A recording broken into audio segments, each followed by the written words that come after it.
ಪ್ರಿಯ ವೀಕ್ಷಕರೇ ನಮಸ್ಕಾರ. ಇದೀಗ ನೀವು ನೋಡ್ತಿದ್ದೀರಾ ಒಪೆ ನ್ಯೂಸ್. ನಾನು ನಿಮ್ಮ ಪ್ರಿಯ.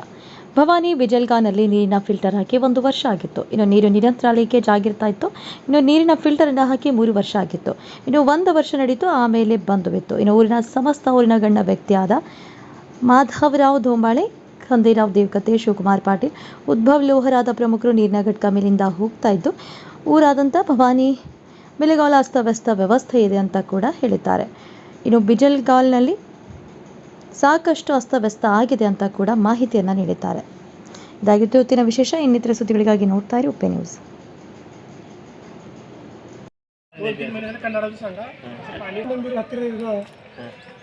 ಎರಡು ಕಡೆಯಿಂದ ನಾಲೆಗಳಿಂದ ರಸ್ತೆ ಚರಂಡಿಗಳಿಂದ ಸರಿಯಾಗಿ ಹೋಗುತ್ತಿರುವ ನೀರನ್ನು ಇದನ್ನು ದುರುಪಯೋಗಿಸಿಕೊಂಡು ಮಾಡಿಕೊಡಬೇಕೆಂದು ನಮ್ಮಲ್ಲಿ ಪಂಚಾಯತ್ ರಾಜ್ಯವರಿಗೆ ಕೂಡ ಅರ್ಜಿಯನ್ನು ಸಲ್ಲಿಸಬೇಕು.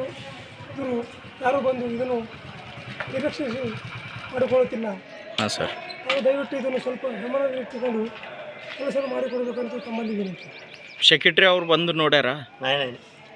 ಪಿ ಡಿ ಅವರು ಇಲ್ಲ, ಯಾರೂ ಬಂದಿಲ್ಲ. ಯಾರು ಭೀ ಬಂದಿಲ್ಲ. ಎಷ್ಟು ದಿನ ಆಯ್ತು ಇದು ನೀರು ಬರ್ತದೆ? 2 ತಿಂಗಳು ಆಯ್ತಾ? ಪ್ರಾಬ್ಲಮ್ ಭಾಳ ಇದ್ದೆ ನಿಮ್ಮ ಊರಿಗೆ. ಹಿಂಗ ಆರೋಗ್ಯ ನಿರೀಕ್ಷಣಾಧಿಕಾರಿ ಅಂತ ಹೇಳಿ ಕೆಲಸ ಮಾಡೋದು. ಈ ನಾಲೆ ನೀರಿನಿಂದ ಫೈಲೇರಿಯಾ, ಸೊಳ್ಳೆಯಿಂದ ಅನೇಕ ರೋಗಗಳೆಲ್ಲ ಬರ್ತಾ ಇದೆ. ಹಾಂ ಸರ್. ಭಾಳ ಸಲನೂ ನಾವೆಲ್ಲ ಹೇಳಿದೀವಿ, ಆಶಾ ಕಾರ್ಯಕರ್ತವ್ರಿಗೆ ಹೇಳಿದೆವು, ಮನೆ ಹತ್ರ ಇವ್ರಿಗೆ ಬಂದು ಭೇಟಿ ಆಗಿದ್ದೀವಿ. ಮನೆ ಮುಂದೆ ನೀರು ನಿಂದಿರಬಾರ್ದು, ನೀರು ಸದಾ ಹರಿತಾ ಇರಬೇಕು. ನಿಂತ ನೀರಿಲ್ಲಿದೆ ಅಂದ್ರೆ ಅನೇಕ ರೋಗಗಳು ಉತ್ಪತ್ತಿ ಆಗ್ತಾವ. ಆಯ್ತು ಸರ್, ಭೇಟಿ ಮಾಡಿ ಹೇಳಿದ್ದೀವಿ. ಇದು ಗಮನ ದಯವಿಟ್ಟು ಇಂಥ ಎಲ್ಲಿ ನೀರು ನಿಂದ್ರಲ್ಲಪ್ಲೆ ನೀರು ಹರಿತಾ ಇರಬೇಕು, ನೀರು ನಿಂದಿರಬಾರ್ದು ಅಂತ ಇಷ್ಟೇ ನಾವು ಪಂಚಾಯತ್ ಪಿ ಡಿ ಓದವ್ರಿಗೆ ಮನವಿ ಮಾಡ್ಕೊತೀವಿ. ಯಾವತ್ತು ಹೇಳಿರಿ ಸರ್ ಅದು ಪಿ ಡಿ ಓಗೆ? ಪಿ ಡಿದವ್ರಿಗೆ ಹೇಳಿ, ಇಲ್ಲಿ ಮನೆದವ್ರಿಗೆ ಬಂದು ಹೇಳಿ, ಆಶಾ ಕಾರ್ಯಕರ್ತರು ಮತ್ತು ಮೆಂಬರ್ದವ್ರಿಗೆ ಹೇಳಿಬಿಟ್ಟಿದ್ದೀವಿ. ಒಂದು 15 ದಿವಸ 20 ದಿವಸಕ್ಕಾಗಿ ಹೇಳಿದ್ದೀವಿ. 20 ದಿನ ಆಯ್ತು ಸರ್. ಸರಿ ಸರ್.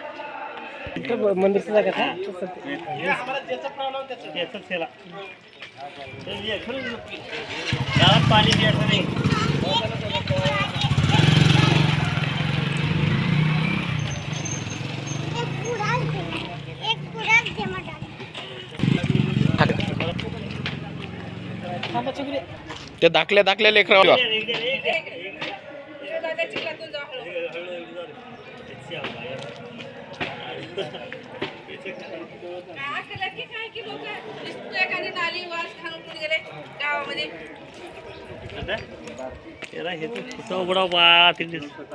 काय दिले कोणाचं काय